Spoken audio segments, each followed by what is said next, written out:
Kan pusaka berupa saya disuruh seperti orang sujud, duduk sujud kepada barang-barang itu kan perbuatan syirik. Saya seolah menari sama dia.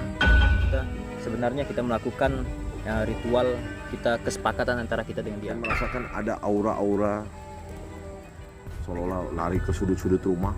Itu saya kunyah mereka. Saya lihat awan-awan. Awan itu seperti semar.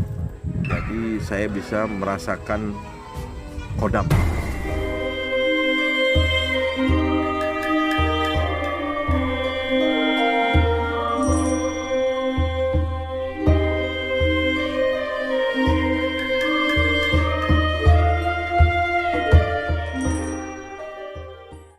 Ya, stangki. Dan di dekat stangki itu mereka udah jejerkan pusaka berupa keris kuningan kayak warna kuning emas. Banyak dijejer mereka itu. Dan di situ juga ada, yaitu tadi ada keris, kata mereka 9 naga. Apa kata dia waktu? Mereka bilang inilah pusaka-pusaka yang ada di Kalimantan Barat. Jadi ini ada yang dari Sambas. Sambas itu berupa seperti yang naga itu tadi kan. Terus ada pusaka yang ada semar, ada petruk. Ya. Banyaklah keris-keris itu. Terus apa yang dilakukan? Jadi saya disuruh seperti orang sujud, duduk dua sujud itu. Saya itu disuruh sujud kepada barang-barang itu di depan saya dan dikasih songkok. Jadi saya sujud. Tanpa saya sadari, rupanya saya udah melakukan perbuatan syirik. Jadi saya udah menduakan Allah. Padahal saya tidak mau seperti itu. Ya. Kalau saya sadar ya mungkin saya nggak mau.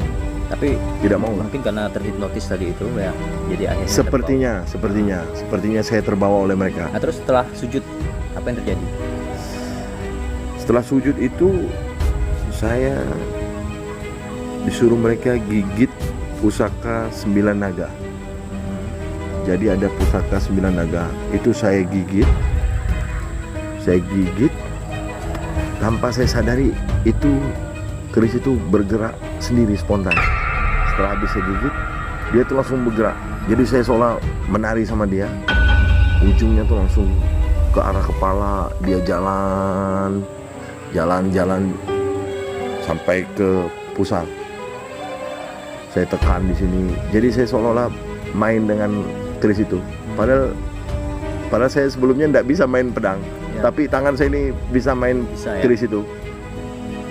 Dan keris itu bisa saya buat mutar di atas telapak itu. Tanpa saya sadari. Saya main-main. Itu berapa lama? Itu di dalam kamar itu mau ada. Waktu mainkan kerisnya? Gak lama sih, cuman seperti spontan lah. Dia seperti nari dengan saya. Setelah itu, terus apa yang dilakukan setelah nari itu? Setelah itu ya saya simpan lagi. Hanya dari sekian banyak itu keris 9 naga itulah yang saya ambil. Itu sekarang masih ada dibawa, dikasih atau gimana? Enggak, itu sama mereka. Nah terus? Setelah selesai ritual ya akhirnya mereka siapkan kopi pahit. Kopi itu seperti yang kopi pahit. Minumlah, di situ minum, ngobrol-ngobrol lagi lah kan. Jadi ceritalah mereka masalah sejarah.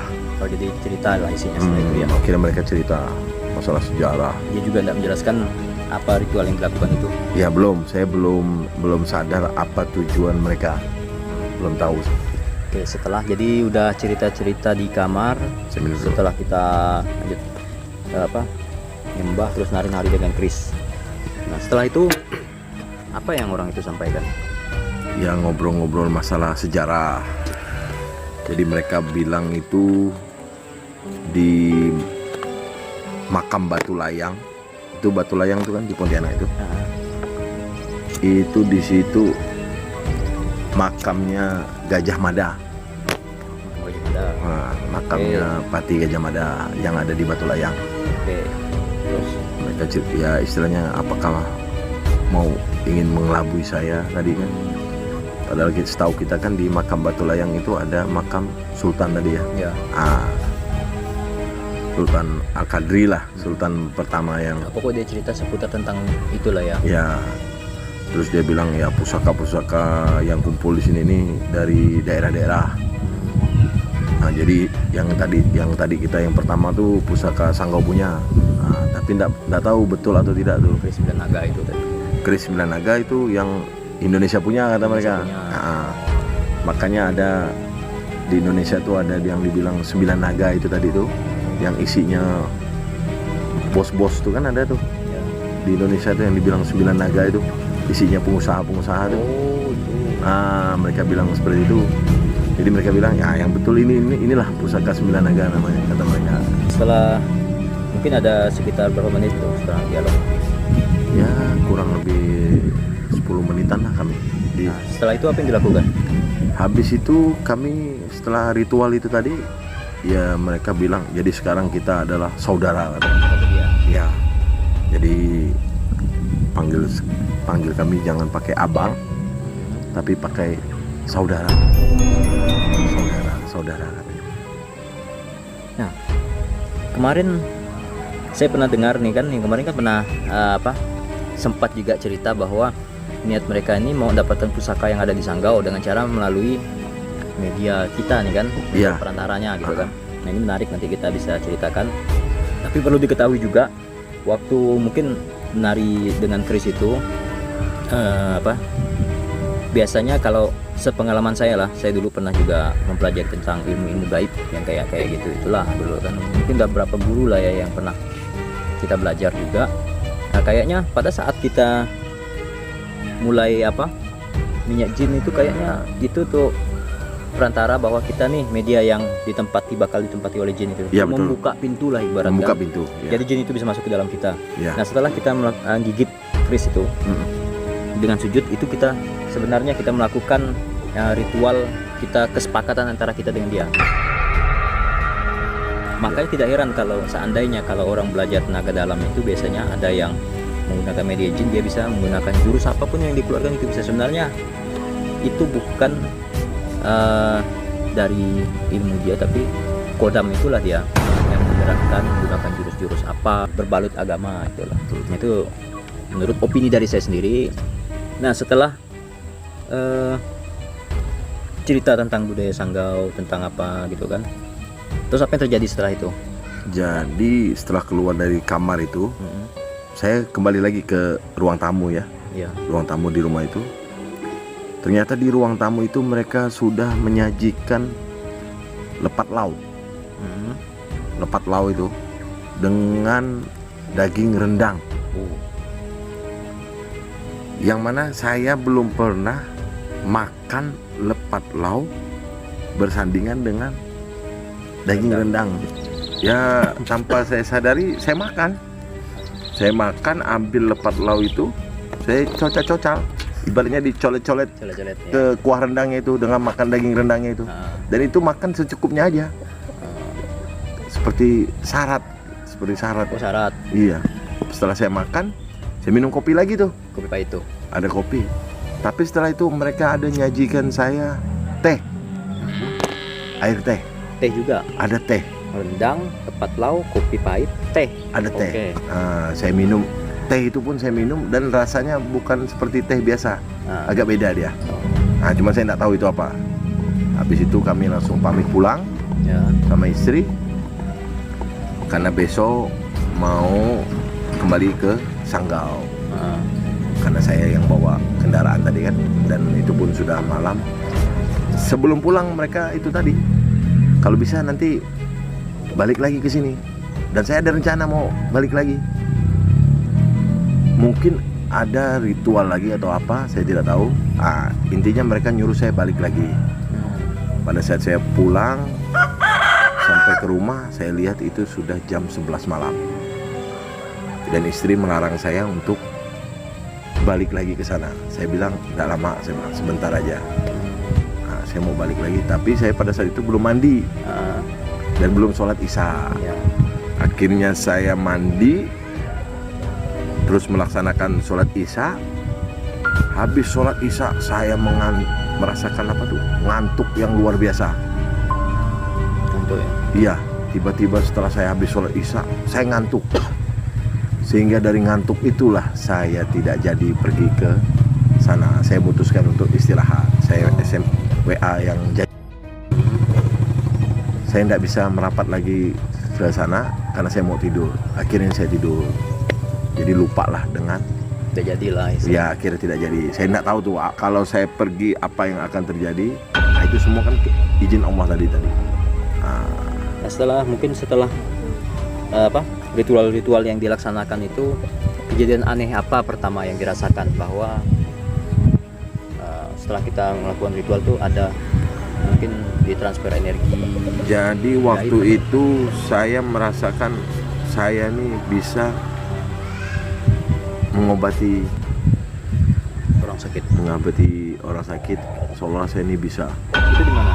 Di rumah. Di rumah. Berarti udah datang sanggau. Dan itu saya lakukan kepada adik saya sendiri. Kebetulan saya ada pakai cincin ke cubung ungu.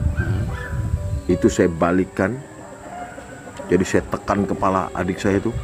Itu cincinnya dapat dari mana? Cincin itu kan saya beli sama calis. Oh, oke. Nah, saya beli. Jadi saya beli waktu itu 250.000. Berarti cincin itu tidak ada apa-apanya sebenarnya. Awalnya, cuman saya merasakan cincin itu seperti ada apa-apanya gitu. Berarti udah pindah ke situ lah ya. Iya, jadi saya pokoknya, jadi rumah saya itu saya merasakan ada aura-aura negatif. Seperti setan, saya udah merasakan. Jadi saya itu seolah-olah lari ke sudut-sudut rumah, itu saya kunyah mereka, kayak saya makan. Otomatis tuh? Dengan sendirinya. Jadi saya merasakan ada aura setan di sudut-sudut. Itu waktu datang sanggau pertama? Enggak, waktu di rumah saya sendiri sebelum balik ke di Pontianak. Iya. Jadi pas baru nggak lama saya pulang lah kan, baru pulang. Pada saat di perjalanan pulang, saya lihat awan itu seperti semar, bentuknya seperti semar. Ada seperti petruk di awan. Itu mungkin tadi yang cerita yang di awal itu, mungkin apakah ada keterkaitan itu dengan penunggu Nusantara nih kan? Sabda Palo, betul. Nah, jadi setelah sampai Sanggau, kejadian apa yang aneh pertama yang ditemui? Waktu itu saya bilang istri, saya tidak mau tidur di rumah. Nah, lebih memilih tidur di rumah bapak mertua. Ya. Jadi waktu itu sampai saya tidak pulang ke rumah, saya pengennya tidur di rumah bapak mertua dan minta dimandikan sama bapak mertua. Kenapa tuh? Pokoknya dari hati ini pengen minta dimandikan bapak mertua. Saya merasa tuh badan nih ada yang aneh. Jadi bapak mertua saya berusaha cari kelapa hijau. Nah, itulah awalnya saya dimandikan air kelapa hijau. Itu berapa lama setelah pulang dari Pontianak?